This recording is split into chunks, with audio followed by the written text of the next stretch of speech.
वंदे मातरम। दोस्तों बहुत बहुत स्वागत है आप सभी का न्यूज इंडिया में। पर अभी तक आपने इस वीडियो को लाइक नहीं किए हैं तो लाइक कर लीजिए और चैनल पर नए तो चैनल को सब्सक्राइब कर लीजिए। साथ में बेल आइकन भी प्रेस कर लीजिए और कमेंट बॉक्स में अपनी राय को जरूर लिखें। तो चलिए बढ़ते हैं खबरों की ओर। जी आपको बता दें कि कर्नाटक असेंबली बैठक को लेकर कांग्रेस नेताओं की अहम बैठक हुई। जी हां, इसी बैठक में 58 सीटों पर उम्मीदवारों को लेकर चर्चा हुई है। जी हां, इस मीटिंग के बाद ये बात सामने आ रही कि 15 से 16 बीजेपी विधायक कांग्रेस में शामिल हो सकते हैं। जी हां, कांग्रेस ने अब तक 166 उम्मीदवारों की लिस्ट जारी कर दी है। वहीं बीजेपी अभी तक एक भी लिस्ट जारी नहीं की है। जी आपको बता दें कि पश्चिम बंगाल पंचायत चुनाव के मामले पर बीजेपी नेता शुवेंदु अधिकारी को सुप्रीम कोर्ट से बड़ा झटका लगा है। जी हां, शीर्ष कोर्ट ने मामले में कलकत्ता हाई कोर्ट के आदेश के खिलाफ अधिकारी की याचिका पर विचार करने से इनकार कर दिया है। जी हां, इससे पहले कलकत्ता हाई कोर्ट ने पश्चिम बंगाल पंचायत चुनाव प्रक्रिया में हस्तक्षेप करने से इनकार कर दिया था। जी हां, शीर्ष अदालत के समक्ष पश्चिम बंगाल विधानसभा में विपक्ष की नेता शुवेंदु अधिकारी की ओर से वरिष्ठ अधिवक्ता PS पटवालिया पेश हुए हैं। जी हां, अधिकारी की याचिका में पश्चिम बंगाल में पंचायत चुनाव से पहले अनुसूचित जाति और अनुसूचित जनजाति के आंकड़ों का पुनर्मूल्यांकन करने की मांग की गई है, जिसे कोर्ट ने अस्वीकार कर दिया है। जी आपको बता दें कि उद्धव गुट के नेता और राज्यसभा सांसद संजय राउत ने अमरावती की सांसद नवनीत राणा को खुली चुनौती दी है। जी हां, राउत ने कहा कि वो जब चुनाव में उतरेगी तब पता चलेगा अहंकार क्या है और कौन किस खेत की मूली है।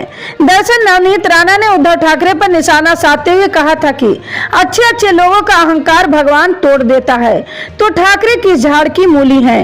अब इसी बयान को लेकर राउत ने राणा को निशाने पर लिया है। जी हां, मीडिया ने जब राणा के बयान पर राउत से प्रतिक्रिया जाननी चाहिए तो उन्होंने कहा कि कौन नवनीत राणा, उन्हें बोलने दो, जब वो फिर से चुनाव में उतरेगी तब अहंकार क्या है और कौन किस खेत की मूली है वो उन्हें समझ में आ जाएगा। जी हां, हमारी सपोर्ट पर ही वो चुनाव जीती है। जी आपको बता दें कि प्रधानमंत्री नरेंद्र मोदी की अध्यक्षता में गुरुवार को केंद्र कैबिनेट की बैठक में नेचुरल गैस की कीमत तय करने के लिए नए फार्मूले के तहत 2014 की गाइडलाइंस में संशोधन को मंजूरी दे दी गई है। जी हां, इसके साथ ही CNG और पाइप से आपूर्ति की जाने वाली रसोई गैस की कीमतों पर अधिकतम सीमा भी तय कर दी गई है। जी हां, सूचना प्रशासन मंत्री अनुराग ठाकुर ने ये जानकारी दी है। उन्होंने बताया कि नए फार्मूले के तहत अब घरेलू प्राकृतिक गैस की कीमत अब भारतीय क्रूड बास्केट के वैश्विक दाम के मंथली एवरेज का 10% होगी। इसे हर महीने सूचित किया जाएगा, जबकि अभी तक इनकी साल में 2 बार समीक्षा होती थी। जी हां, सरकार ने नया फार्मूला तय करने के लिए किरीट पारी की अध्यक्षता में अक्टूबर 2022 में कमेटी बनाई थी।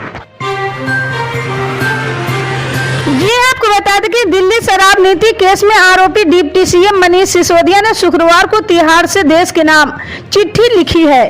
जी हां, इसमें उन्होंने प्रधानमंत्री नरेंद्र मोदी की शिक्षा पर सवाल उठाया है।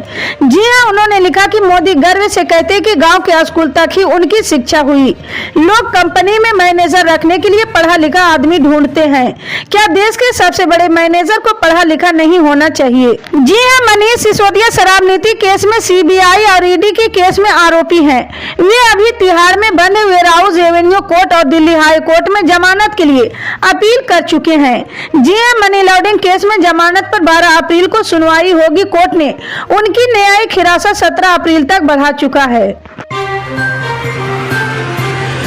जी हां, आपको बता दें कि बिहार में अब जातियों की पहचान कोड के जरिए होगी। जी हां, जाति जनगणना के पहले चरण का काम खत्म हो चुका और दूसरे चरण का काम 15 अप्रैल से शुरू होने वाला है।